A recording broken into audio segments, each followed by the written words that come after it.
हम देखो parallelogram law को डिस्कस करना चाह रहे हैं। वेक्टर का जो पैरेललोग्राम फॉर्म है वो क्या है, ज्योमेट्रिकल फॉर्म पैरेललोग्राम किस टाइप से मुझे कंस्ट्रक्ट करना है। तो आपके पास फिर वही सेम स्टेप्स हैं। A and B two vectors हैं, R is the resultant vector of A and B. तो आपके पास स्टेप्स क्या थे, vector R is equal to vector A plus vector B.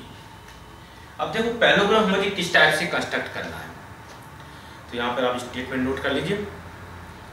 Parallelogram construction के लिए, ज्योमेट्रिकल कंस्ट्रक्शन के लिए, first join tail points of the two vectors A and B.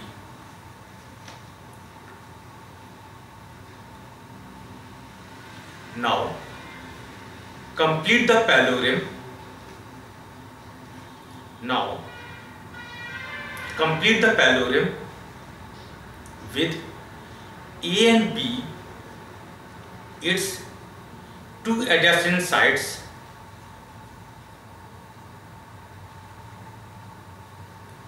then the diagonal drawn through the tail point junctions of the vectors A and B represent the resultant vector R। Represent the resultant vector R. तो आप देख रहे हैं इन्होंने कहा कि A and B two vectors हैं। First step क्या है, A and B two vectors को आपको टेल पॉइंट जंक्शन ज्वाइन करना है। तो हम देखिए geometrically A and B choose करते हैं। First vector A plus second vector B. Parallelogram का कंस्ट्रक्शन कैसा है, first join tail points of the vectors A and B. इनकी टेल पॉइंट ज्वाइन कीजिए। कैसे ज्वाइन करेंगे टेल पॉइंट्स, इस वेक्टर को आइदर पैरेलल यहां शिफ्ट कर दीजिए, और क्या कर सकते हैं, इस वेक्टर को इस डायरेक्शन में शिफ्ट कर दीजिए, ट्रांसलेट कर दीजिए, टेल पॉइंट जंक्शन बन जाएगी। तो फर्स्ट स्टेप है आपके पास टेल पॉइंट जंक्शन बनाना है।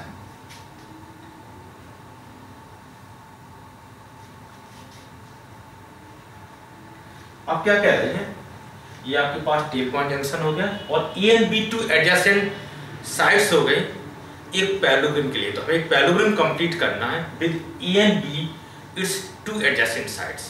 तो पैरेललोग्राम कैसे कंस्ट्रक्ट करेंगे, इस बी पॉइंट से, इसके head of the B point से इस ए के पैरेलल एक लाइन ड्रॉ कीजिए। पैरेललोग्राम का कंस्ट्रक्शन करना, फिर इस हेड ऑफ ए से इस बी के पैरेलल एक लाइन कंस्ट्रक्ट करेंगे।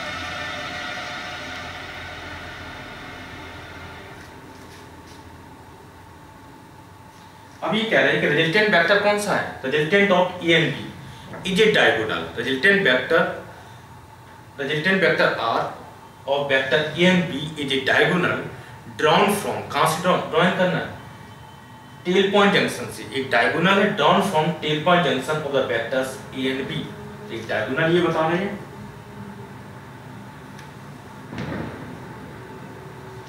दिस वेक्टर, इसको कैसे लिखेंगे, this R is equal to A plus B, इस टाइप से एक डायगोनल। इस डायगोनल को यूज मत करना।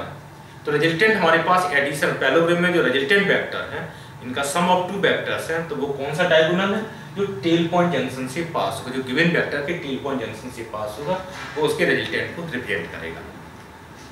अब देखिए इस पैरेललोग्राम से हम कम्यूटेटिव लॉ भी यूज कर सकते हैं। कम्यूटेटिव लॉ कैसे यूज करेंगे, आप थोड़ा सा ट्रायंगल के साथ कर सकते हैं। जैसे मैंने ट्रायंगल कंस्ट्रक्ट किया था, आपने देखा था कि ये वेक्टर ए है, इस बी के पैरेलल यहाँ पे एक वेक्टर ड्रॉ कीजिए।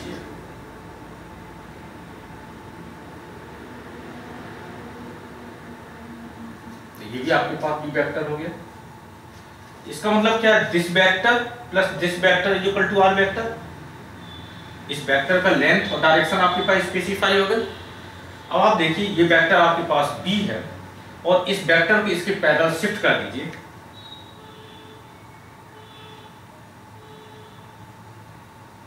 ये वेक्टर ए, यहां से देखिए this vector plus this vector is equal to this vector. तो इसका मतलब पैरेललोग्राम से हमें क्या पता चल रहा है, vector A plus B this is equal to vector b plus a। इसका मीनिंग है वेक्टर एडिशन ज्योमेट्रिकली डिफाइंड है, यहाँ पर कम्यूटेटिव लॉ वैलिड है, तो वेक्टर का एडिशन कम्यूटेटिव प्रॉपर्टी सेटिस्फाई करता है। तो यहाँ से आपको एडिशन रिजल्ट आपको पता चल गई। यहाँ से ज्योमेट्रिकल आपने, तो ज्योमेट्रिकल की ड्राइंग कैसी हुई, टू द स्केल होगी, जो भी स्केल इस वेक्टर के वही सेम स्केल आप इस वेक्टर को यूज करेंगे, टू द स्केल इसका मेजरमेंट कर लेंगे, इसकी मैग्नीट्यूड डायरेक्शन आपकी प्रिडिक्ट हो जाएगी। ओके।